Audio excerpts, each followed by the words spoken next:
Selamat datang kembali di pembahasan kita. Hari ini kita mau ajak Anda menyelami satu ide yang, wah, rasanya penting banget ya. Betul. Tentang cara kita memandang dan juga mendampingi anak-anak bertumbuh.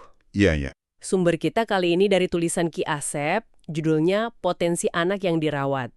Dan ini mengangkat pemikiran dari Bapak Pendidikan kita, Ki Hajar Dewantara. Ki Hajar Dewantara.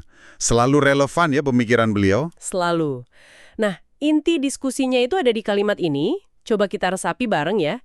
Setiap anak memiliki potensi unik yang harus dirawat dan dibimbing, bukan diubah. Dirawat dan dibimbing bukan diubah. Singkat, tapi kok rasanya ngena banget gitu ya? Iya, kayak langsung menusuk ke inti persoalan gitu. Nah, misi kita sekarang ini, kita mau kupas bareng-bareng ide ini. Kita gali metafora-metafora menarik di dalamnya. Harapannya sih kita semua bisa dapat pemahaman yang lebih dalam dan mungkin ya, beberapa aha moment buat Anda juga. Betul. Kalimat itu memang kayak kompas ya, yang ngarahin kita ke cara pandang yang fundamental beda soal anak. Beda gimana tuh maksudnya? Ya, anak itu bukan kayak tanah liat kosong yang siap kita bentuk sesuka hati gitu loh. Oke. Persis. Jadi bukan objek ya. Sip, langsung aja yuk kita ke jantung pemikirannya.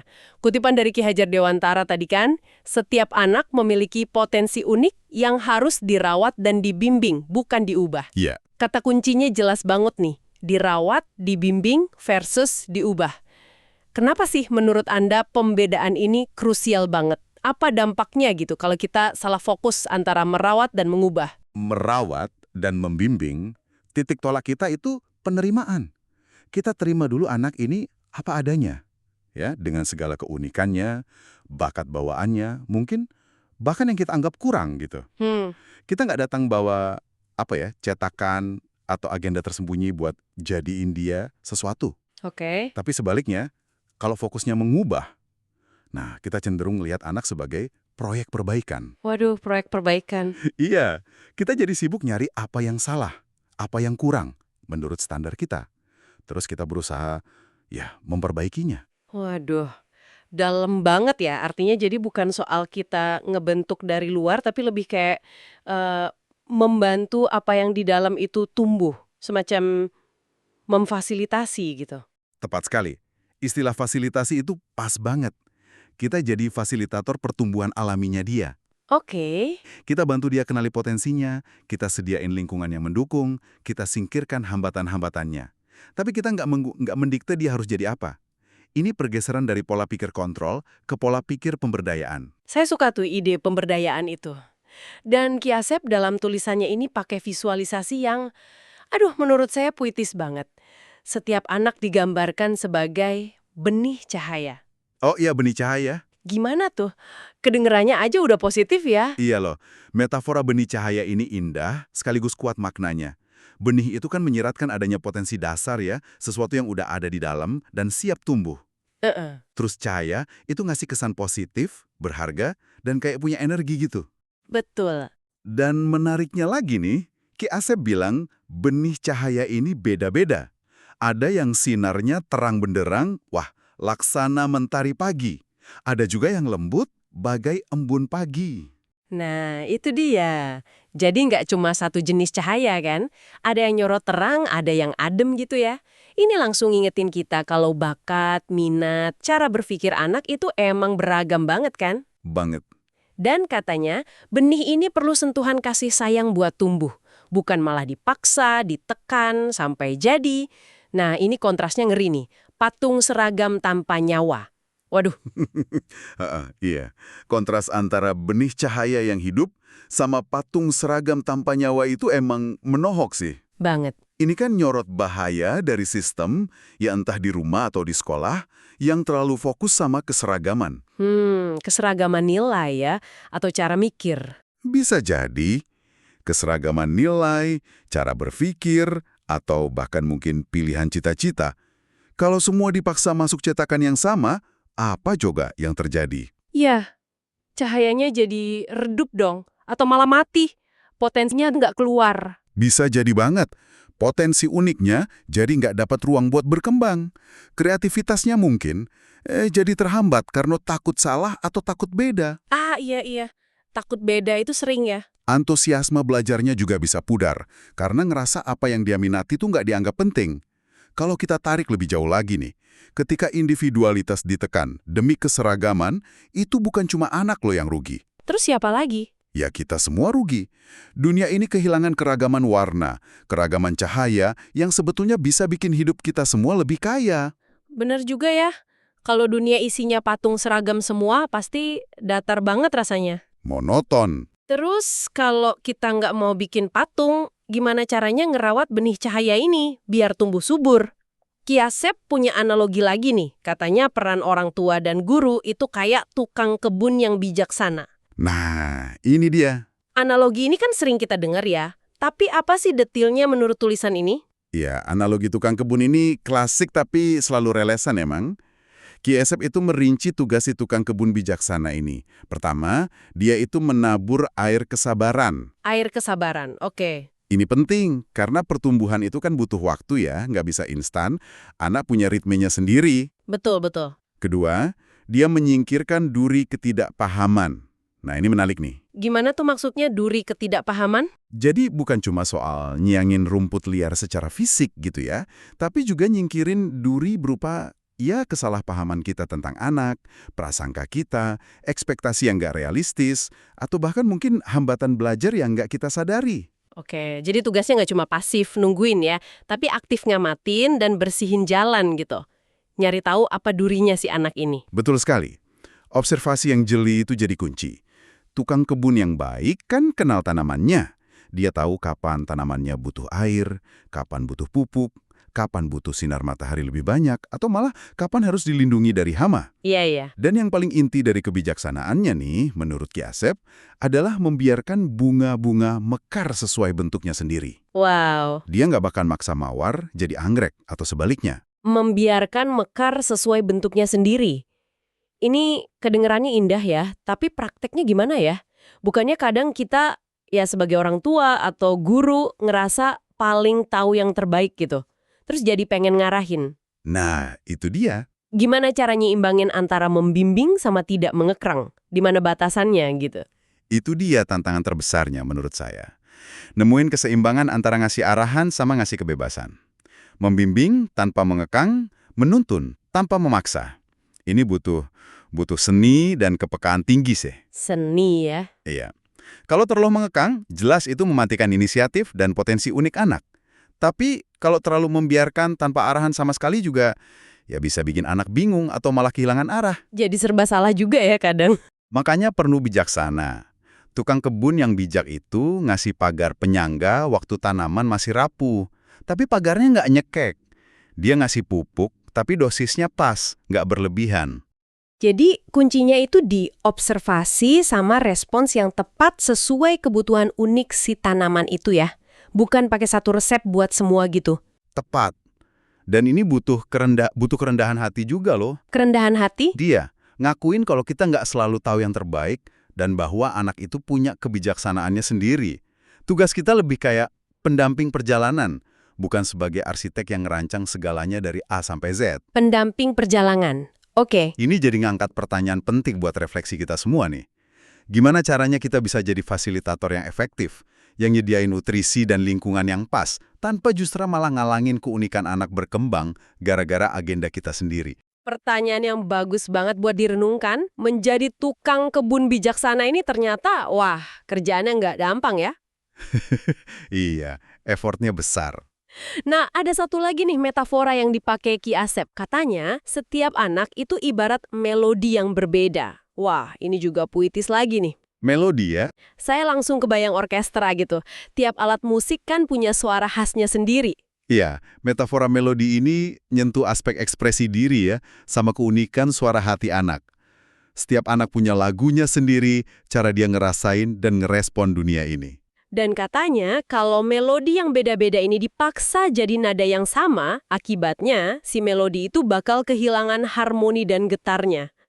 Dek, ini rasanya pengalaman yang mungkin pernah dialami banyak orang ya. Kayaknya sih. Didengerin, ide kita dianggap aneh, atau minat kita diremehin karena nggak sesuai standar, rasanya kayak ada yang hilang gitu di dalam diri, getarnya itu loh. Iya, getarnya itu. Mari kita coba dalami deh makna kehilangan harmoni dan getar ini. Oke, Kehilangan harmoni itu bisa berarti konflik batin ya. Anak ngerasa ada yang nggak cocok antara siapa dirinya di dalam sama tuntutan dari luar. Bisa juga berarti hubungan yang nggak harmonis sama orang lain, karena ngerasa nggak dipahami atau nggak diterima. iya, jadi renggang gitu ya? Bisa jadi. Sedangkan kehilangan getar itu mungkin lebih ke soal, vitalitas, semangat hidup. Oh, Anak jadi lesu, nggak bersemangat, kehilangan sparknya gitu. Kreativitasnya mungkin menurun drastis karena nggak ada ruang buat ekspresi otentiknya dia. jadi kalau kita menghargai melodi unik anak, kita sebenarnya lagi menjaga kesehatan mental sama semangat hidupnya dia ya? Ya, bisa dibilang gitu. Menghargai melodinya itu kan berarti kita memvalidasi eksistensinya dia. Perasaannya, cara pandangnya. Memvalidasi. Iya. Kayak kita bilang, oh, kamu ngelihatnya gitu ya? Menarik. Atau, mama papa dengar kok apa yang kamu rasain? Ini kan dasar dari rasa aman secara emosional. Betul. Nah, dari rasa aman inilah muncul keberanian buat mencoba, buat eksplorasi, dan jadi diri sendiri. Kalau setiap anak ngerasa melodinya dihargai, dia bakal lebih percaya diri nyumbangin suaranya ke dalam orkestra kehidupan. Wow, oke. Bayangin aja kalau semua dipaksa nyanyi chord dengan nada yang sama terus-terusan. Pasti bosenin banget kan? Nggak ada dinamika. Kebayang sih musiknya jadi ya. Ya monoton dan nggak punya jiwa gitu. Nah, setelah melalui proses dirawat sama si tukang kebun bijaksana, terus benih cahayanya tumbuh, melodinya bergetar bebas, lalu apa hasil akhirnya menurut Ki Asep? Hasil akhirnya itu digambarkan dengan, wah, sangat indah menurut saya. Anak yang dibimbing dengan cara ini, ya, dengan kelembutan dan penghargaan pada keunikannya, dia akan bisa menebar sinarnya. Menebar sinarnya. Iya, dan sinarnya ini digambarkan bisa menembus cakrawala dunia. Artinya, dampaknya bisa luas, kontribusinya bisa signifikan. Wow, menembus cakrawala dunia. Ambisius tapi indah ya kedengerannya. Terus? Dan puncaknya nih, mereka akan memancarkan cahaya uniknya itu seindah bintang-bintang yang tak pernah meniru satu sama lain. Ini favorit saya juga nih.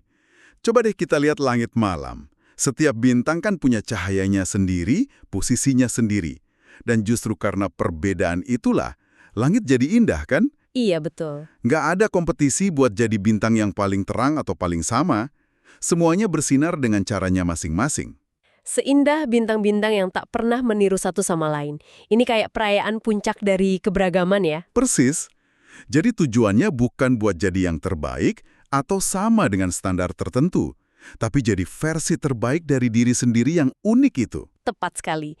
Pesan utamanya itu tentang kekuatan transformatif dari pendekatan yang berpusat pada anak, yang menghargai potensi bawaan.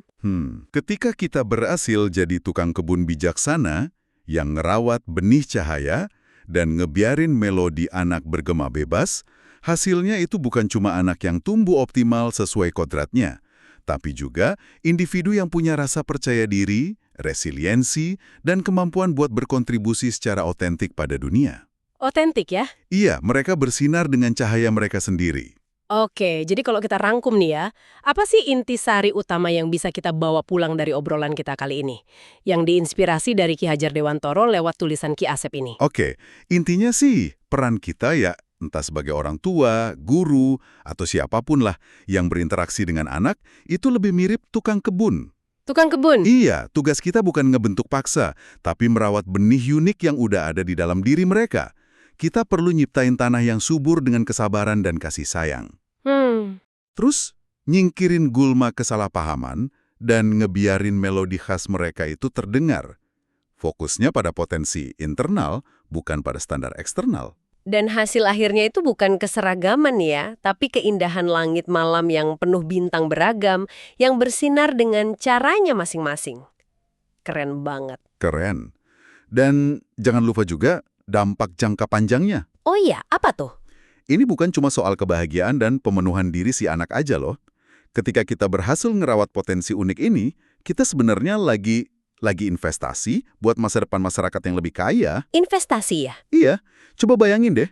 Sebuah dunia yang isinya individu-individu yang berani jadi diri sendiri, berani mikir beda, berani berkarya sesuai panggilannya masing-masing. Wah, Dunia kayak gitu pasti bakal lebih inovatif, lebih adaptif, dan ya lebih berwarna. Keragaman cahaya ini adalah sumber kekuatan kita bersama. visi yang kuat sekali ya. Nah, sebagai penutup nih, kami ingin ajak Anda semua buat merenung sejenak. Ini bukan buat dijawab sekarang sih, tapi mungkin bisa jadi bahan pemikiran nanti. Pertanyaannya gini, bagaimana kita dalam peran kita masing-masing ya, di rumah, di sekolah, di tempat kerja, atau bahkan dalam melihat diri sendiri, bisa lebih peka lagi ngenalin benih cahaya yang unik ini? Ya, peka mengenali ya. Terus, gimana kita bisa lebih sabar nyiraminnya? Lebih jeli nyingkirin durinya, dan lebih berani ngebiarin melodinya terdengar tanpa buru-buru pengen ngubah nadanya. Pertanyaan reflektif yang bagus. Iya, sebuah refleksi kecil aja yang mungkin, siapa tahu, bisa membawa perbedaan besar buat kita dan orang-orang di sekitar kita. Di tiap jiwa anak tersimpan benih cahaya yang berbeda-beda. Ada yang berkilau laksana tarik pagi menembus kabut. Ada yang lembut bagi embun menyejukkan daun. Benih itu adalah bakat, impian, dan rasa ingin tahu yang mendukung disentuh dengan kasih sayang, bukan dijadikan pantung seragam tanpa nyawa. Guru dan orang tua ibarat tukang kebun yang bijaksana, menabur air, kesabaran, menyingkirkan duri ketidakpahaman, dan membiarkan bunga-bunga mekar sesuai dengan bentuknya sendiri. Mereka membimbing tanpa mengekang, menuntun tanpa memaksa, karena setiap anak adalah melodi yang berbeda, yang bila dipaksa menjadi nada yang sama, akan kehilangan harmoni dengan getarannya. Anak yang dibimbing dengan kelembutan akan menebarkan sinarnya, menembus cakrawala dunia, memancarkan cahaya uniknya, seindah bintang-bintang yang tak pernah meniru satu sama lain.